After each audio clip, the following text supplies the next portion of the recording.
ॐ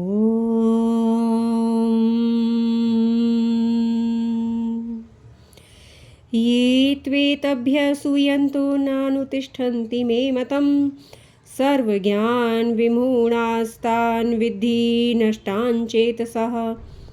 परंतु जो मनुष्य मुझ में दोषारोपण करते हुए मेरे इस मत के अनुसार नहीं चलते, उन मूर्खों को तू संपूर्ण ज्ञानों से रह तो नष्ट हुए ही समझ।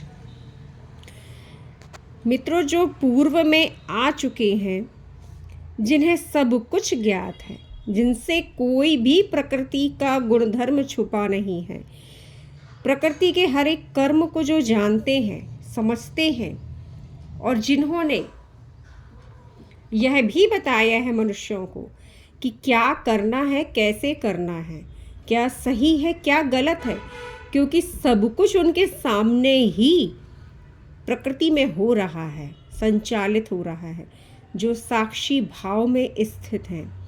वे परमात्मा ये कह रहे हैं कि जो मनुष्य मुझ में दोषारोपण करते हुए मेरे इस मत के अनुसार नहीं चलते, उन मूर्खों को तू संपूर्ण ज्ञानों से रह तो नष्ट हुआ ही समझ। मित्रों, यहाँ चेतना काम करती है। जिसकी जैसी चेतना होगी उसकी समझ भी वैसी ही होगी।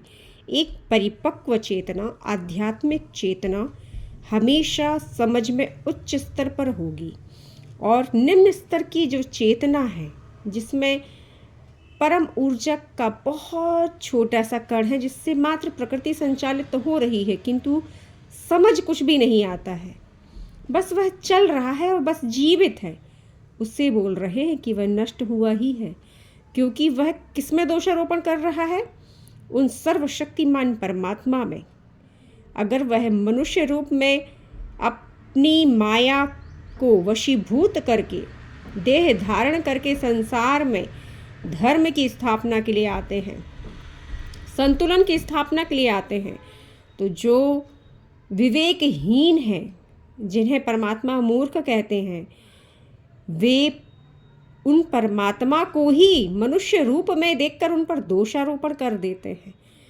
यद्यपि स्वयं परमात्मा ने कहा है कि आप अगर देह में लिप्त हैं तो स्वयं को कर्तव्य कर्म से युक्त मानेंगे, कर्ता मानेंगे, लेकिन अगर आपकी चेतना परिपक्व है, आप धर्मानुसार चल रहे हैं, तो आप स्वयं को कर्ता नहीं, प्रकृति के गुणों को कर्ता मानेंगे। अर्थात प्रकृति ही कार्य कर रही है, आप नहीं। यह परमात्मा ने स्पष्ट संदेश दिया है। मैंने आपसे अनेकों बार इस वीडियो में, मेरे आप और भी वीडियोस देखेंगे अर्पणा आध्यात्मिक जगत में, मैंने आपको स्पष्ट संदेश परमात्मा का दिया है। और जो जानता है वह स्पष्ट देगा भी। वह नामों में भ्रमित नहीं होगा कि परमात्मा का ये नाम कैसे हो सकता है, वो कैसे हो सकता है। भाई, जिनकी पूर्ण चेतना है वह कोई गलती कैसे कर सकते हैं? यह कुछ भी दोष उनमें कैसे देखा जा सकता है? अगर कोई रचना मैंने की है तो उसके गुण-दोष भी मुझे ही पता होंगे। इसी तरह वे परमात्मा हैं, ना करते हुए भी उनके सामने संपूर्ण रचना हुई है, तो क्या वे अनभिज्ञ होंगे? नहीं। यह हमारी बुद्धि पर निर्भर करता है। जितनी चेतना वैसी ही समझ, जैसी मति वैसी गति। सदृशं चेष्टते स्वस्याः प्रकृतिर्ज्ञानवानपि प्रकृतिं यान्ति भूतानि निग्रह किं करिष्यति। सभी प्राणी प्रकृति से वशीभूत होकर कर्म करते हैं। सभी प्राणी प्रकृति से वशीभूत होकर कर्म करते हैं। ज्ञानवान भी अपनी प्रकृति के अनुसार चेष्टा करता है। अब ज्ञानवान का यहाँ अर्थ वह है जो स्वयं को जान गया, और वह जान गया कि इस बुद्धि और मन और चित्त से कैसा कार्य लेना है, अर्थात जो प्रकृति मैंने धारण की है उससे कार्य कैसा करवाना है, उसके अनुसार चलना है। यह वह मेरे अनुसार चलेगी, तो वह मेरे अनुसार अगर चलेगी तो मुझे स्वयं को पहले जानना होगा, तभी तो मैं सही निर्णय ले पाऊंगी। तो जो जानता है वही सही निर्णय ले पाता है। तो पहले स्वयं को जानिए, और स्वयं को जानकर ही जो प्रकृति आपने धारण की है उससे सही कार्य करवा सकेंगे। तो यहाँ पर परमात्मा ने स्वयं कहा है कि सभी प्राणी प्रकृति के वशीभूत होकर कर्म करते हैं। ज्ञानवान भी अपनी प्रकृति के अनुसार चेष्टा करता है, फिर इसमें किसी का हठ क्या करेगा। इंद्रियस्येन्द्रियस्यार्थे रागद्वेषौ व्यवस्थितौ तयोर्न वशमागच्छेतो ह्यस्य परिपंथिनौ। प्रत्येक इंद्रिय के विषय में राग और द्वेष छिपे हुए हैं। मनुष्य को इनके वश में नहीं होना चाहिए, क्योंकि ये दोनों ही कल्याण मार्ग में विघ्न डालते हैं। विघ्न डालने वाले कहे गए हैं राग और द्वेष। राग अर्थात प्रेम, कि मुझे इस व्यक्ति से प्रेम है, मुझे इस वस्तु से प्रेम है, मुझे इस आदत से प्रेम है। द्वेष, मुझे इससे घृणा है, मुझे उससे घृणा है, वह मुझे अच्छा नहीं लगता या वह मुझे अच्छी नहीं लगती।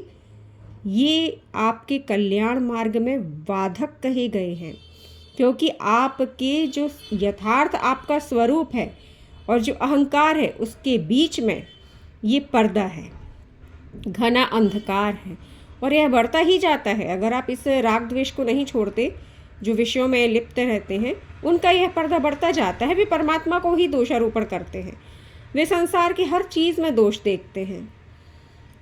तो आपके कल्याण मार्ग में विघ्न डालने वाले यह विषय हैं जो राग और द्वेष में लिप्त हैं। अर्थात प्रत्येक इंद्रिय के विषय में राग और द्वेष छिपे हुए हैं। मनुष्य को इनके वश में नहीं होना चाहिए, क्योंकि ये दोनों ही कल्याण मार्ग में विघ्न डालने वाले हैं। हर एक विषय को राग और द्वेष से आप रहित नहीं कर सकते। कोई चीज़ अगर प्रिय है तो कोई अप्रिय है। अब समबुद्धि रूप योग इसमें आता है कि अगर आप समता में जाते हैं, शिव रूप में जाते हैं, तो संसार में कुछ भी गलत नहीं है। सब कुछ गुणों के वशीभूत है और अवगुणों के वशीभूत है। जिसने गुणों को अपनाया है वह गुण के मार्ग पर अग्रसर है, जिसने अवगुणों को अपनाया है, अधर्म को अपनाया है, वह उसी में अग्रसर हो रहा है। किंतु कौन कल्याण के मार्ग में है और कौन अपना कल्याण नहीं कर रहा है, यह निर्भर करता है बुद्धि पर और उसके कर्म पर। श्रेयान् स्वधर्मो विगुणः परधर्मात् स्वनुतिष्ठत् स्वधर्मे निधनम श्रेयः परधर्मो भयावह। यहाँ देख लीजिए आप, धर्म का बताया गया है कि हे अर्जुन, दूसरे के श्रेष्ठ धर्म से अपना गुण रहित धर्म भी अधिक उत्तम है। अपने धर्म में तो मरना भी कल्याणकारक है, जबकि दूसरे का धर्म भय को देने वाला है। क्षत्रिय धर्म, ब्राह्मण धर्म, वैश्य धर्म, शूद्र धर्म, जिस धर्म को आप अपनाते हैं, अगर ब्राह्मण ने अपना ब्रह्मत्व अपनाया है तो आपको विद्या का दान देना ही होगा।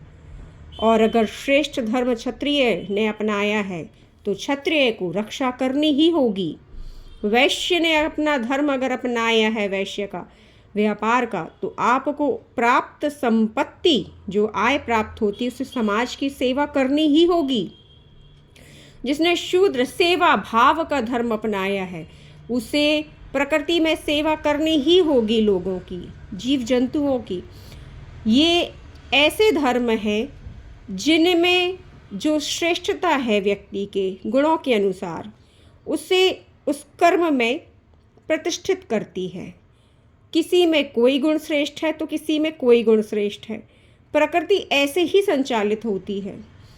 अगर जल नदी में बह रहा है, वह कहे मेरा जल है, मैं किसी को नहीं दूंगी, तो यह स्वीकार नहीं होगा। क्यों? क्योंकि प्रकृति में प्रत्येक चीज़ पर प्रत्येक जीव का अधिकार है। यह मेरा है, यह तेरा है, वह तुच्छ बुद्धि और बहुत तुच्छ चेतना का काम होता है। इसमें मैं आपको आगे बताऊंगी भी कि भगवान श्री कृष्ण ने इस बारे में बताया भी है कि अति लघु चेतना कहलाती है जो तू तेरा मेरा करता है और लिप्त रहता है।